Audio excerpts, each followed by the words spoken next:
Кыргыз Республикасынын Борбор шайлоо комиссиясы Кыргыз Республикасынын Жогорку Кеңешинин депутаттарынын кайра шайлоосун бүгүн дайындады.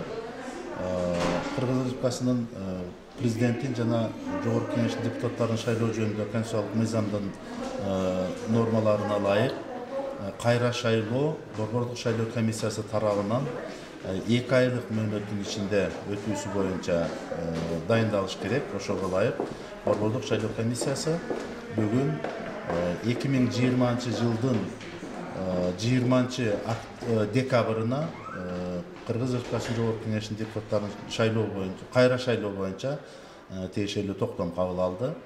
Буга ылайык токтомдун Борбор шайлоо комиссиясы тарабынан кабыл алынган токтомго ылайык шайлоону даярдоо өткөрүү боюнча уюштуруучулук иштердин календарлык планы бекитилди.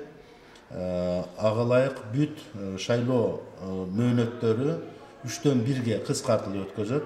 Башкача айтканда, шайлоонун ушул талапкерлерди жылдыруудан баштап шайлоонун жыйынтыктарын чыгарууга чейинки бардык мөөнөттөр 3-төн 1-ге кыскарат.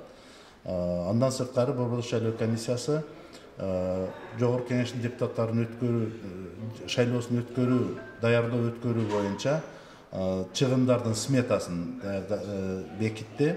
Ага ылайык 456 миллион сомдун өлчөмүндө Кыргыз Республикасынын Жогорку Кеңешинин депутаттарын кайра шайлоосун өткөрүү үчүн чыгымдардын сметасы белгиленди. Андан сырткары саясий партиялардын шайлоо фонддорун ачуу жана аларды тейлөө боюнча дагы банктык мекемелер аныкталды. Алар мурдагыдай эле РСК жана Айыл банктар ошол саясий партиялардын шайлоо фонддорун ачуу үчүн жана аларды тейлөө үчүн ушул 2 банк аныкталды.